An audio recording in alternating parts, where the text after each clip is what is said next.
I've come to Jamaica to delve into the dark past of this former British colony, and Jamaican actor, comedian and local legend Chris Daley is helping me navigate this bumpy road. Aside from admiring its natural beauty, you might wonder what the British Empire was doing in Jamaica. Well, the simple answer is producing sugar. This is deep rural Jamaica, isn't it, we're in right now? Yes. It's all about sugar here, isn't it? There's less sugar plantations now, Yeah. but certainly sugar was king. Sugar was the main export earner from Jamaica. Yeah. Earned the most money. I'm told sugar was perhaps more valuable than gold. Right. Have you got a sweet tooth? Are you a sugar person? We do have a sweet tooth here in Jamaica, for sure. Well, I noticed sugar in bread. Sugar in bread. Jokes about white sugar are rare enough, but jokes about brown sugar, them are rarer. Come on, I don't take sugar in my tea because I'm sweet enough as it is. You got it? Right, you can get on with the sugar history, you lot. Go on, crack on. In the 17th century, sugar was a luxury and had become an extremely sought-after commodity. The empire didn't want to miss out on this lucrative trade and so exploited its colonies to maximise sugar production. Sugarcane was cultivated on massive plantations, and the British owners reaped the rewards from slavery-produced sugar. We're heading to one of the last old-style sugar mills operating in Jamaica. And I'm desperate for Al to get a taste of what life was like on the plantation. Time to turn the tables on our imperial oppressors. So you all right with chopping some cane today? I'll do what I got to do, you know? Experience what the enslaved people experienced back in the day. Mr. Knowles is the man. Yes, sir. Mr. Knowles! Yes, sir. Respect. Respect, man. Meet Al Murray. Well, go on. All right. How long have you been doing it? How long have you been here doing this? When I was a little boy, so my father usually do it, and then I continue till I can work by myself. Right. But tell you what, we want to make sure that he experiences the hard labor of making sugar. We're going to have him cut the cane. Yes. Gather the cane. Yes. Yeah, but not a lot of it. So what? Okay, Yes. I'm gonna get my machete.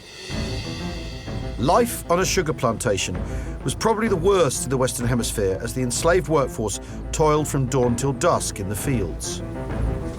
You come like this. Yeah. God, that blade is really sharp. Enduring hot and dangerous conditions in the sugar boiling factories, enslaved workers battled disease and malnutrition, all under the iron fist of barbaric plantation owners. You think you are ready to do this? I'll give it a go. Come, cut this one. Okay. Cut this one. Okay. Yeah. So, cut. No, cut it right down in the dirt. Don't kill it, sucker. Come on, put some energy in there. Oh, no, I Cut killed the the actual sprout. cane. That's a long time. Oh! You cut it I off. got that one. I got that one. I got that one. You got the wrong one. You got the wrong one. What is that? You got to do like me. Okay. Can't change everything yet. Come on, get some Hang muscle on, into hang it. Cut the top. Okay. All right. Did that like a real cane farmer. That good? Yeah. Go and take them up now to the mill. Yes, boss. So you do realize that this would be the kind of bunch that you get whipped for. Yeah, I know. Because this is too little, right? I know, and This instead of getting whipped, I'm getting you taking the piss. So I'm just telling you. I prefer that. The sad truth is enslaved Africans were seen as disposable, and life on a plantation was often short-lived. Owners thought it better to work them to death over a few years, then replace them.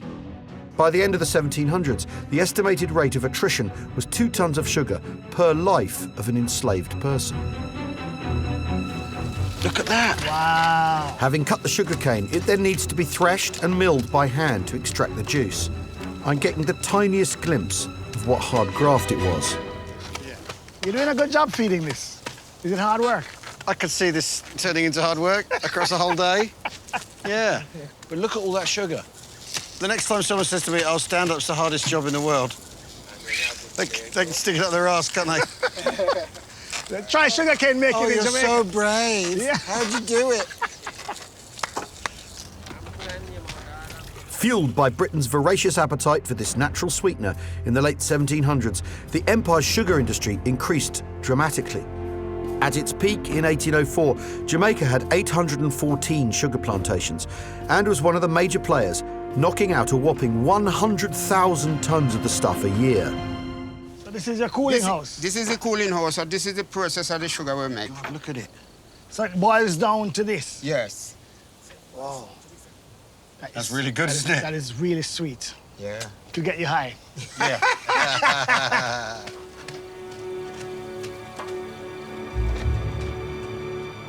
It's hard work, isn't it? That's hard physical labour.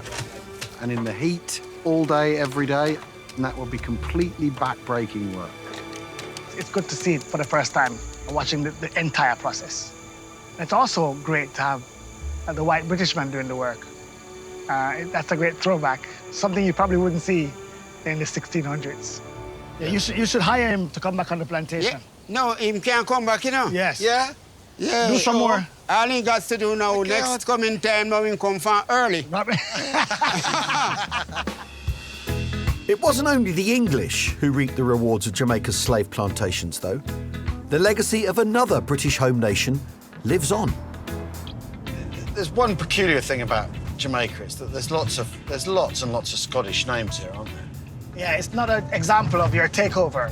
Like Campbell's. Campbell, yes. Campbell is a very famous last name in Jamaica. It was easier to just give them a name from the slave master instead of trying to retain their name. They literally wiped out their history.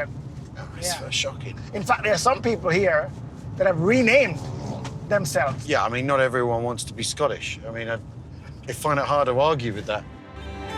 Scotland's links to Jamaica go back to the early days of the Empire, when Oliver Cromwell exiled Scottish royalist prisoners of war to populate this new colony.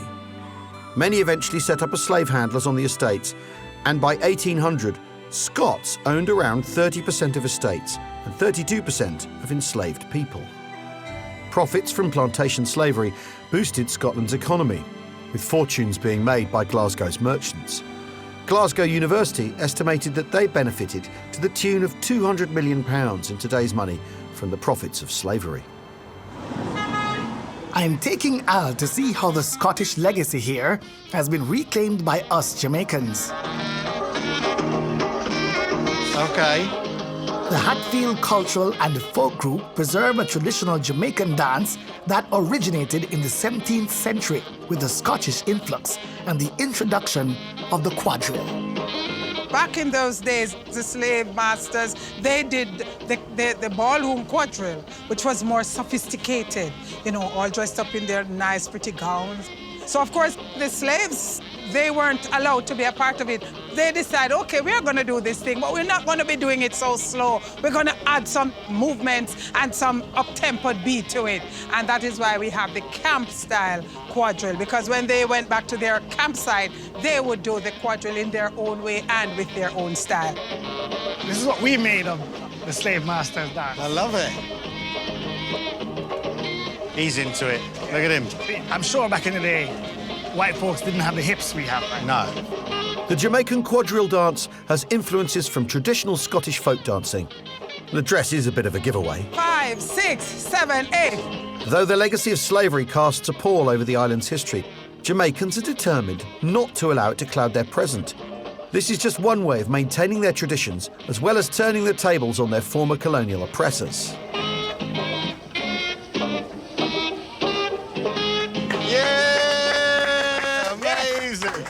Jean is going to put us through our paces. So you go 1, 2, 3, catch. 1, 2, 3, catch. 1, 2, 3, catch. 1 and 2 and 3 and catch. Oh. All right? Hello, All right, lady. so It's music time. Are you ready? Time. Yeah, I'm always ready. Let's do this. side 1, 2, 3, 4, 5, 6, 7, 8. Then back to place. 4 to the right, 2. Enslaved Jamaicans took their oppressors' dance and made it their own, reinventing it to add a sense of joy. Quite what I'm bringing to the party, though, is anyone's guess. Dancing and I have never been best friends, but after a while, I managed to release my inner Travolta. 3, 4, Sexy. 6, 7, 8. Stop.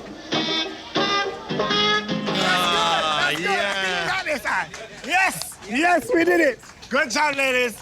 Good job. That's the quadrille done. Our style.